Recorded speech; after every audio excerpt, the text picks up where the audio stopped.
Welcome inside the cockpit, where we watch not just the first episode of a show. True, we don't watch just the first episode of a show. We don't necessarily watch any episodes of a show. But we did watch 12 episodes of a show. Was it 12 episodes? Blue Period was 12 episodes. Ah. And then we watched 2 episodes of another show. Yeah, we did do that, but we didn't watch them to review. We could have reviewed them. Do you want to? Yeah, let's review The Circle. Impromptu, we're reviewing The Circle. Netflix's game show from 2020, The Circle. Episode 1 of The Circle. Episode 2 of The Circle. I don't know what their titles are. I didn't get those. No idea. Okay, so in The Circle, 8 people are brought into a hotel or like apartments, I guess. Apartments, I believe, yeah. Where they're essentially locked into their own private apartment and then have to interact with the other 7 players only through social media. Fake social media. Called The Circle. I mean, Yep. I wouldn't, it's not fake. It's an actual social it's media. a social media, but it is not a popular big name or accessible social media to anyone besides the 8 players. Yeah, it's on an intranet, not Yeah. an internet. And you can be either yourself or you could pretend to be somebody else, just like on the real internet. Yeah. And then it's a popularity contest. And whoever makes it all the way through gets $100,000. Most of the players suck. Most Yeah. of the players all chose to be themselves instead of like committing to the bit of the game show. Yep. And I think like it's supposed to be like they phrase it as if pretending to not be yourself is a bad thing. You're Yeah. catfishing people, but it's a game show for $100,000. Yeah. I don't know how like the game actually progresses forward because No idea. I assumed it was like going to be like an elimination thing. But they introduced a second person in the person to replace the one who's eliminated in the second episode. Yeah. Yeah. So, anyways, that's The Circle. Justice, what did you think of The Circle? I don't know. It's a show. Seems like it could have potential, but I think it all depends on each season's batch of contestants. I saw a It's tweet. very heavily contestant based. I saw a tweet the other day that said something like, "Oh yes, the Netflix game show formula, where you take a bunch of strangers and put them in a room together and go, would you lie to a stranger for $100,000? So the Jubilee YouTube formula? I guess so. I don't know what that is. The one where it's like 10 Disney fans and one fake Disney fan. Oh, yeah. And they try to find them. It's exactly that. That's Yeah. exactly every Netflix game show. Yeah. I think the name of that channel is Jubilee. The answer almost exclusively is yes. I would lie to a Yeah, I would lie to strangers. random people for money. Yeah. I would lie to random people for my amusement. I have lied to random people for my amusement. Yeah. I mean, that's just part of life. Like the fact that nobody's committing to the bit, like It's sad. there's like 3 people out of 9 players so far who've chosen to be somebody they're not. Yeah. One is playing as his girlfriend. Another's just playing as a straight catfish. Is it just the 2 players? I think it's just the 2. Jesus, out of 9 Yeah. people, 2. Like, do you know how fun it would be on social media that's like no videos, no talking, so no voice, no like Yeah. sound, no video, just photos and posts, old school Facebook style, and private messaging and group messaging. You know how fun it would be to be like play a 60-year-old who doesn't understand any of the stuff they're talking about? Just be a doddering old man who's just like okay with everything, but also has no idea what's going on. Exactly. Just send a few fake messages to like the Circle chat, being like in a fake conversation, trying to get the Circle to stop sending messages because it's voice activated and you don't understand how it works. So we watched The Circle though because Dropout has a show. Yes, Dropout is a streaming service that we've talked about it before. It was associated with College Humor. It's not anymore. College Humor, not a thing. But Dropout is. And their show, The Game Changers season finale, seems to be based on mostly The Circle, with additions obviously from other similar game shows, as is The Game Changer way. So Dropout, online streaming service, most famous for Dimension 20 and D&D actual play. And Game Changer at this point. And then there's Game Changer, which is a game show. They do a lot of game shows. Yep.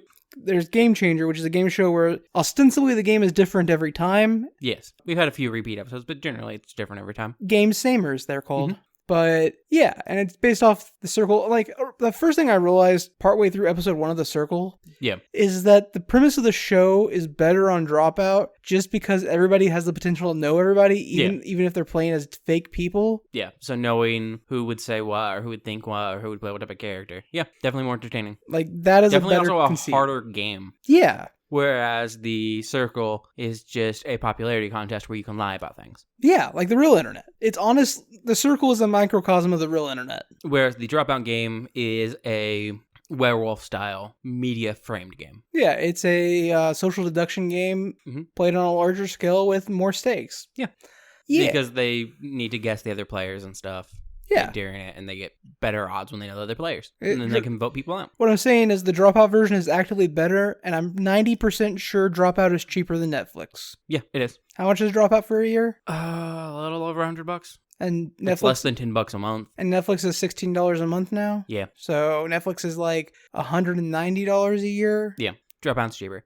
Sure, you get less content, but I would argue that you get superior content. And also, they don't cancel shows after one season. You get a higher percentage of good content for the amount of content on the platform. And then again, importantly, they don't just cancel shows after one season. Yeah. What I'm saying is... They also don't just buy shows and put their name on it. What I'm saying is, Dropout, Sam, if you're hearing this, please sponsor us. We love you. I would be on them, actually, but I wouldn't do well on them, actually. I don't do good under pressure.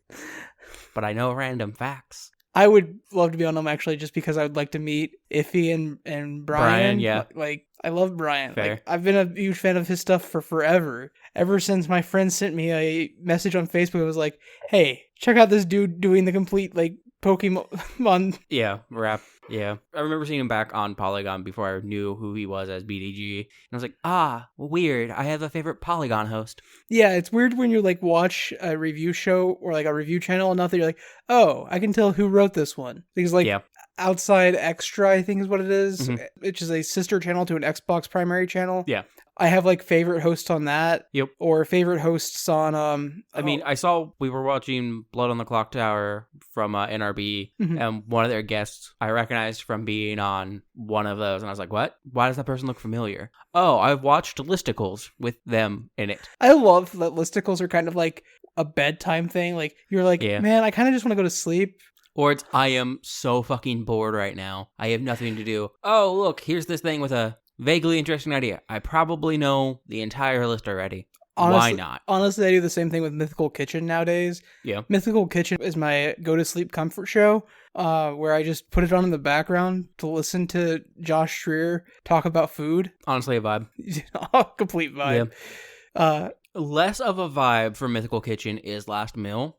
When trying to sleep, because the white screen and the dongs going into each new course, I'll be like almost asleep, which is an effort in of itself, and then flashbang. I'm like, no. I put on that one last night while we were at our sister's. Yeah.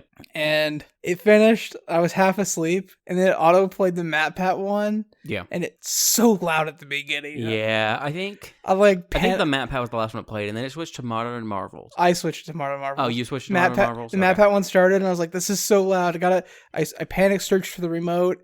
Found the remote and I was like, I don't want to watch. I've already watched all the Last Meals now. It was so many hours about Disney. So many hours about Disney. And so I just put Modern Marvels on because it's free and on YouTube and fun. Yeah. Although insanely Euro and American centric from what we found. Yeah. It's very white people forward. Mm-hmm. As is most Western content. Who would guess? Crazy. But yeah, so we watched The Circle. We reviewed The Circle now. Yep. Would you watch more of The Circle? Maybe. I don't know. I still don't know how I feel about the show. It is not the worst reality TV show I've ever seen. It is not the worst reality competition show I've ever seen. No, that it is nowhere near the best of any of them, though. It is not the worst. That award goes to another Netflix game show. I don't remember what it's called, but it was on with a bunch of people, and they did like tasks where... Oh, the Mole remake? Yeah, the Mole, yeah. The remake. The first one was fine. The remake is terrible. And then we were like, hey, the first one was fine. Well, not the first one. We only found like, what, Celebrity Mole or some shit? Yeah. And one other season, not even like the first season. And they were like, sure, we'll watch the remake. And I was like, oh, this is bad. Nobody knows how to play a game anymore. Yeah. And then, of course, as everyone knows, Survivor is a fantastic reality contest show. So, staying on the TV shows and movies and stuff. Yeah. We're going to talk about Blue Period next. We did watch that. I don't want to review it, but like... Yeah, sure. Over the weekend, we watched Blue Period, an anime on Netflix from 2021. Yeah. An anime that I saw on Netflix while I was scrolling through all their anime because we hadn't done that in a long time. Yeah. And I went, holy shit, and clicked autoplay on it because I thought it was an anime adaptation of Gengaku Picasso. It was not. I had no idea when he said holy shit. I was like, okay. I mean, it looks fine. I just had forgotten Gengaku Picasso's name. Yeah, and you just knew the main character used very Picasso-style art, and Blue Period is Picasso's most famous era of his paintings. 1901 to 1903. Yep. That said, it's not Gengaku Picasso. No. But it was good. Yep. I greatly enjoyed it. I will say, halfway into the first episode, I almost stopped watching it entirely. Yeah, you did. The dub feels overly stilted. The performances aren't bad. It's the dialogue that they chose. I was talking to a friend of the show, Chris, the other day. Yeah. Well, earlier today, actually.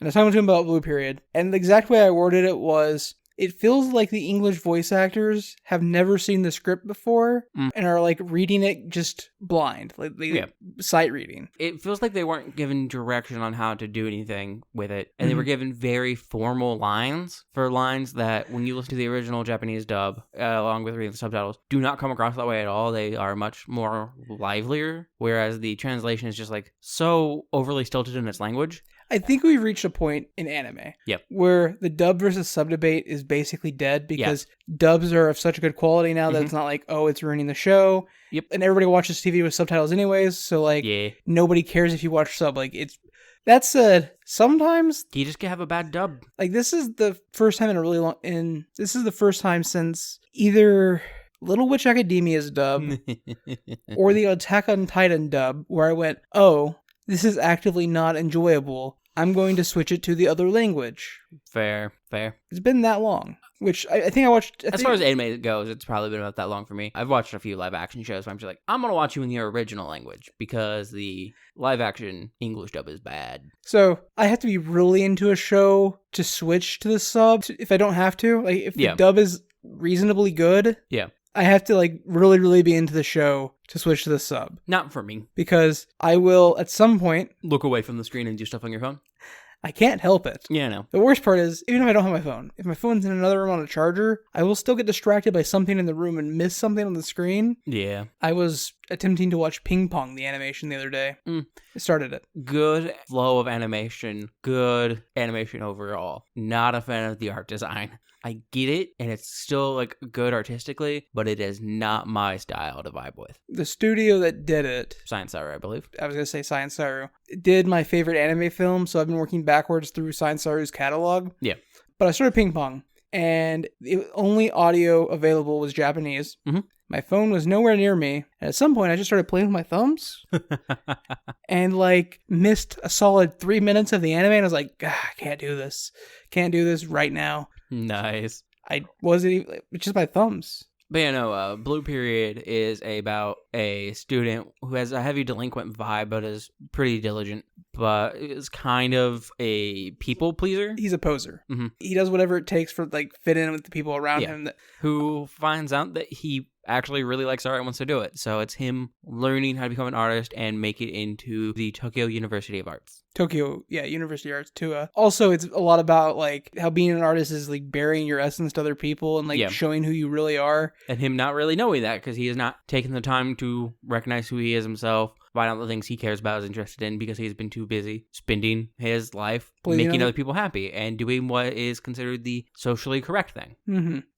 Really enjoyed the show. Yeah. A couple episodes. It's probably not getting a season 2. The manga's still going though, so... Yeah, it has I want to say 6 or 7 volumes now. Yeah, something like that. Yeah, that was enjoyable. Watched a couple of movies. We did watch some movies. I watched one that you didn't. I watched the David Harbour Hellboy. Okay. I think that's his name. It was fine. David Harbour is the dude from Stranger Things. Yeah. Sheriff Hopkins. Yeah. Jim Hopkins. It was fine. I mean, it looked good. None of the CG was bad, really. It's just, I enjoyed the original ones more. I mean, I'm a huge Ron Perlman fan in general. Ron Perlman was great. David Harbour does a really good job as Hellboy. Yeah, I could see that. I mean, I've liked him in everything I've seen him in. Yeah, and the movie overall was fine. I didn't vibe with it as much as I did the original ones. I liked more of the comedy bits in the original one, and there's nothing against the new one. I just didn't enjoy it as much, but I don't understand the hate that I saw it getting when it first came out. Honestly, I forgot the movie even existed until you mentioned it the other day. Fair, so did I until I saw it on Netflix. Speaking of Netflix,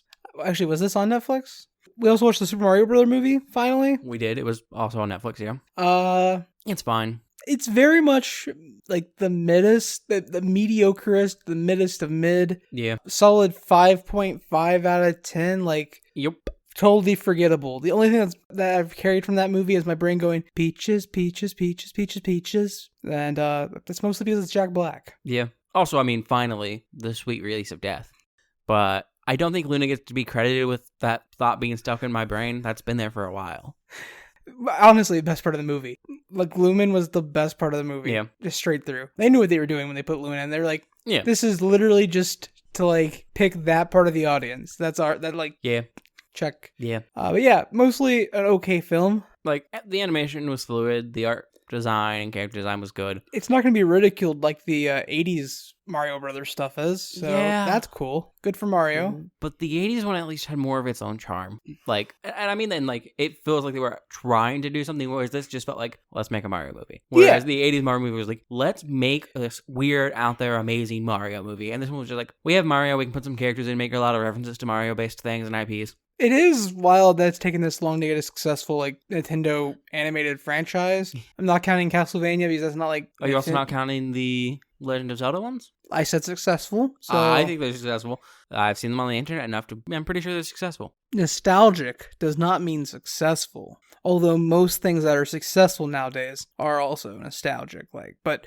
They're not, it's not, yeah, I know. It's not an A equals B, B equals A situation. Yeah. Transitive. There were more nods to, like, kind of the setup of the 80s Mario Brothers film than I thought there would be, though. There was a lot of, like, there was a lot of Easter eggs throughout the whole movie. Yeah. It was basically an Easter egg fest. Mm-hmm. It's 100%, there's a video somewhere that's on YouTube that's like, all 78 Easter eggs in the Super Mario Brothers movie. That you missed. Yeah, sorry, Yeah. I forgot that part. Yeah. Because obviously nobody who watched the movie caught any of the Easter eggs. Impossible. You missed all 78 of them. Yep, you can't have seen a single one. We also watched another Netflix movie. Mm-hmm. In the Tall Grass, based on the story by Joe Hill and Stephen King. Which is Stephen King and Stephen King's son. Yes. It's a short story. It was anthologized in a book, but otherwise it's only available digitally via Audible and Kindle. Sounds right. Via Amazon products. Mm-hmm. Honestly, it was good. It was an enjoyable movie. So the premise is very Junji Ito-esque. Yes, which is classic Junji Ito is making horror from mundane things. And so the horror that this movie is making is there's a field of tall grass. People get lost in it. Yep. You never get out. Mm-hmm. That is the basic idea of it. And I think one of the things I enjoyed the most is, I assume they had more than what I'm about to say, but like, it feels like they had like 5 sets, maybe 6. I assume they had more sets for the grass than what I'm saying. Yeah, okay, yeah. But it honestly only really feels like 5 locations. Honestly, it was a very low-budget horror movie. Yeah. But not in a way that, like, ever felt low-budget. No, it did not. Like, it had good twists. It had good pacing. It had a fun premise. And it also followed Stephen King's first rule of horror. Never explain the evil. Yep. Because, and like, I'm going to dive into something else here in a second, but Stephen King's rule of never explain the horror is very simply because once you explain why something is scary or what the scary thing is, it loses a lot of its teeth on being scary. Yeah, because it's the basic idea of, well, once I know what something is, I can start working about how to get around it, like looking for loopholes, how to beat it, all that shit. Yeah. If you go on the internet, you'll see hundreds of conversations about how a person could beat Jason or how a person could beat Freddy or how you could get rid of the It Follows monster. Because once you establish like rules and like what a monster is, what the evil is, it becomes like the instant thing where your brain is going, well, how can I solve that? How can I beat that? Yeah. But when you leave it just dangling, what is, why, and you don't explain it, it's more scary. Yeah. It's the same idea as your imagination is scarier than anything that, yeah. But it's not the dark that's scary, it's a thing in the dark. Yeah, exactly. But yeah, the movie centers around a brother and sister, and they're on a cross-country road trip. Yep. And then they stop by the side of a road because she feels like she's about to throw up. Because she's very pregnant. And then they hear a young boy calling from out in this field of very tall grass that he's lost and he needs help. So they go in to help him. And then shit just happens. They get lost. They can't get out. The sister's baby daddy, who abandoned her, comes looking for them 2 months later. But once he gets in the field, it's only been like 5 to 10 minutes for them. They're confused on how he's even there. And then we meet the family of the boy who's in the tall grass. Yeah. And then we later find out that they're drawn in by the baby daddy because they hear him calling for help. Yeah. Because the whole thing is time looping, and once you're in the grass, you're perpetually cloned by the grass, and you can never escape. Every time you die, you're forced to come back to life in the grass. The grass manipulates all possible realities to exist inside of the grass. Mm-hmm. So any choice you make or would make, or anything that would influence your choice, all separates out into infinite different timelines. So the grass is infinite in the ability of how it exists. And this is all happening outside of a church, the Church of the Black Rock of the Redeemer. Black Rock Redeemer Church. Yep. And the black rock is a giant rock in this field that if you touch it, you become part of the field, essentially. You become one with the grass, because everything is grass. People are grass. Yeah, and it also makes you evil. Evil is questionable because it's hard to determine if it's evil without knowing it, and because we don't know it. From a human morality standpoint, it makes you evil. It makes you intent on trapping everybody else in the grass with you. Mm-hmm. It encourages you to kill and be violent and rape. It encourages you to kill and be violent if people resist the rock, which is classic religion, like go-to when you can't convert someone, you force them or you subjugate them. I was gonna say, it also like encouraged him to attempt to rape that woman. Yeah, because I assume it needs more fuel. Him being the father of the boy who called them into the he's the primary antagonist in the movie because he's the first one to like touch the black rock. Maybe. Although there is an alternate timeline where the boy touched the black rock. It's a very good movie. Mm-hmm. It's very different than the short story, the novella. Yep. I read the Wikipedia about the novella. I haven't read the book at this point. The book has a lot fewer characters. Fair. Nobody escapes the tall grass in the book, but there is a final girl in the movie, obviously. Yeah, it's a movie. You gotta have one. And in this case, it's also a final little boy. Mm-hmm. I guess he's actually the final because he's the only one that makes it out of the actual... Yeah, he's the final. Yeah, he's the final boy. Honestly, I think we should just stop referring to him as the final girl or whatever and just be like the final. Yeah, the final. The trope could do with expanding from it. Yeah, we can just drop the gender because we've started to subvert it by having it not be a girl that lives. And like, why do we need the gender? Just call them the final or the final one. Yeah, you're right. But yeah, great horror movie. Like, I love horror movies that take the plane and make it horrific. Yeah, that's why I love Junji Ito's work. There's a movie I watched a while back. I think we've talked about it before, but maybe didn't remember the name at the time. Vivarium? Vivarium. It's got a good cast. The lead actor and actress are actors I really enjoy. Yeah. And the whole horror movie centers around the mundanity of... Suburbia. It centers around the ideal of buying a house, settling down, having children, and like that's the whole horror of the movie. Not gonna lie, that is one of my favorite tropes in horror, the horror of suburbia, and it pops up in horror movies everywhere, even if it's just a minor theme in the background. Like fucking Ginger Snaps has it in the background. Yeah. It's great. It's just such a good theme to it. That's because suburbia crushes culture. It does. It really, really does. It crushes any different culture, creates its own monoculture that is very, very subjugating. Yeah. Yeah. Oh, and they're almost always a tiny, small police state. But yeah, love little horror movies like that, and In the Tall Grass is definitely one of those. Mm-hmm. It's got a mediocre review on like IMDb and stuff. It's like 5.5 out of 10. Weird. And I would probably give it like a 7.5 or an 8. Yeah, it's not like Babadook or It Follows good. Yeah. Which are like my 10 out of 10 horror movies. Fair. But it's definitely good. I would definitely give it like a 7 out of 10. Yeah. 7.5 out of 10. That also has good cinematographic language. I do also like the way it establishes the rules, although I don't want to say the people in the movie are stupid because... I mean, they're kind of stupid. Well, when you're in the scenario... Yeah. It's always a thing of when you're in the scenario. That's different. Especially because as an audience, we see the rules based on what multiple characters are experiencing, and as an audience, we accept these rules just as they're told to us because that's the language of cinema. But as characters, they have no reason to assume these rules to be true. Yes. Because one of the big rules of the grass and In the Tall Grass is the grass can't move dead things. Is that they never say it can. They say it doesn't. It does. Okay. Which leads me to believe that maybe it's possible, but I would have at least tried it. And I am led to believe that they can't, given the fact that two people are only able to find the child when he stands by a dead animal, despite the fact that ostensibly the grass could move those two separately away from him. Yeah. So I have to assume there's something about dead animals, like a dead thing stopping it. Well, like when the boy is controlled by the black rock or or touches the black rock, he uses a dead crow to like navigate himself around the grass because he can move through the grass without it shifting him because he's holding the dead crow. And then when he buries it, it's to go back to the rock anyways, which I assume the rock wants him to take people back. Yeah. So, being that there is a dog in the field, and I don't want to be like, oh, you just kill the dog, but like, you just kill the dog and drag its body with you until you get out of the field. Yeah, I mean, there's also dead versions of them. And birds. Yeah, so like, that would have been my attempt number one if you told me that the grass doesn't move dead things. To be fair, it would be very funny to grab a dead version of you. Yeah. And pull it out of the field. And just be like, yo, cops, like call cops show up and just be like, doppelganger attacked me. you heard that old story? You ever find your doppelganger? You either gotta fight or fuck. It was fight. It's not murder. It may be murder. It's weird. It might be suicide. But they are genetically me. We can get that tested. I'll prove it. That would be... I don't know if you'd want to deal with like the actual legal mess of that. but it'd be hilarious. Yeah. Yeah, it would be. It would definitely also set legal precedent for like killing clones of yourself. Right. You'd be establishing case law. Yeah.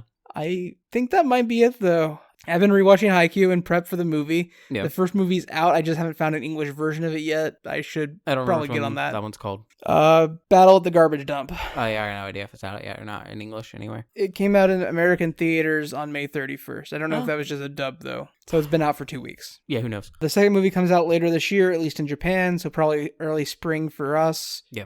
I've bought the rest of the Cosmere books I haven't listened to yet. You also discovered meme culture that you enjoy. You have no proof. He found a Instagram page that is just Cosmere memes. 2 of them. Two Instagram pages that are Cosmere memes? Yep. And I've been getting a bunch of Cosmere memes. And sometimes he's like, I have a Cosmere meme for you, but you don't have enough foundation in the Cosmere to understand the meme. Which is amusing, because one of the ones I want to show you is about how it sucks when other people don't have enough foundation in the Cosmere meme to show them Cosmere memes. But you need a foundation in the Cosmere meme to understand the Cosmere meme about the foundation of the Cosmere meme. I will say, one of my favorite ones so far is Sanderson in an interview being like, whenever I dedicate a book to somebody, I always send them a sword. Yeah, and then it's for Secret Project number 4, The Sunlit Man, and it's dedicated to all the fans. And it's fans being like, I want my sword now. Yeah, that one's just amusing. Where's my sword? I am also quite partial to the one that is just Captain America running through a building.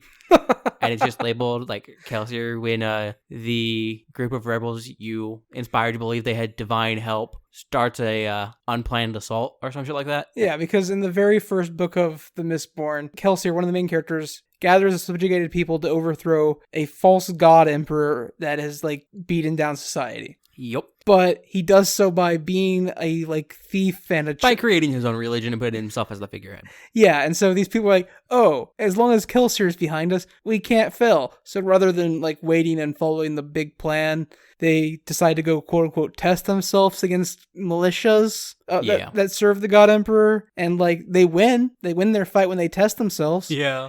But it turns out when you are suddenly a 10,000 strong army out of nowhere, it's very hard to disappear. The God Emperor goes, oh, that might be a problem. Time to smite. Send all of my militaries except the giant monster ones. Yeah. And then you get hunted to extinction.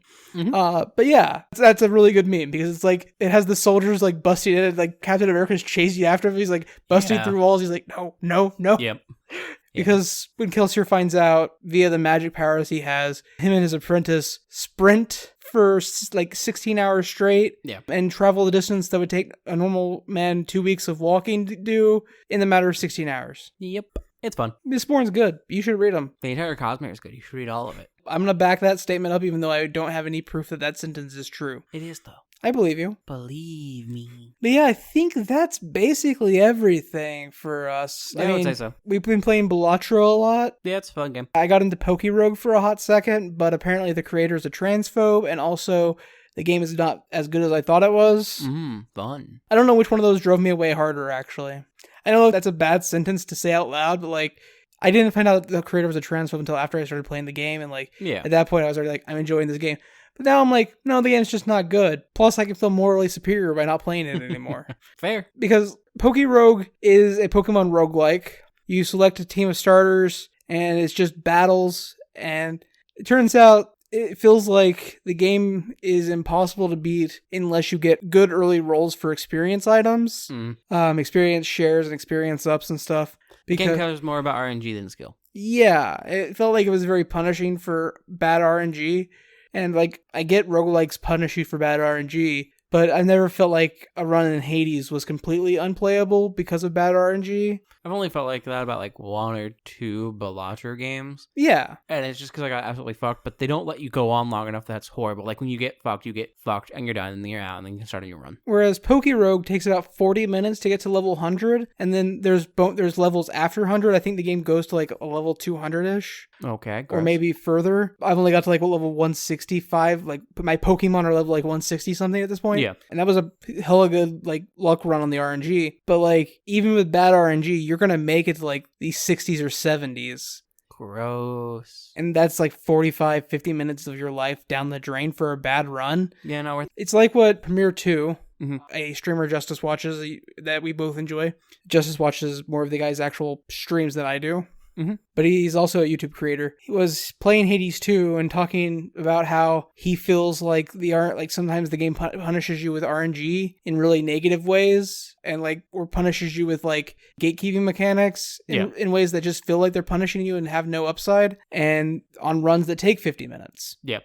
And when a game feels like that, that's not good. That's not a good way for RNG to fill in a roguelike. That's all I have to say, actually. It's just not fun to put an hour into a roguelike and it'll all be a bad run due to RNG from the first 15 minutes. Yeah. Yeah. But I think that's actually it. Unless you have another random spontaneous topic to talk about. And it doesn't seem like you do. The new Assassin's Creed game takes place in all seasons. That's all I had to say. And all regions of Japan at the same time. What I know is there's a bunch of bad faith hatred for the Assassin's Creed game. Yeah. But I saw a tweet that was actually just really good faith hatred. It was, why is the sakura trees blooming at the same time persimmons are available at the same... And rice is being harvested. These are 3 different seasons you're showing. What are you doing? Yeah.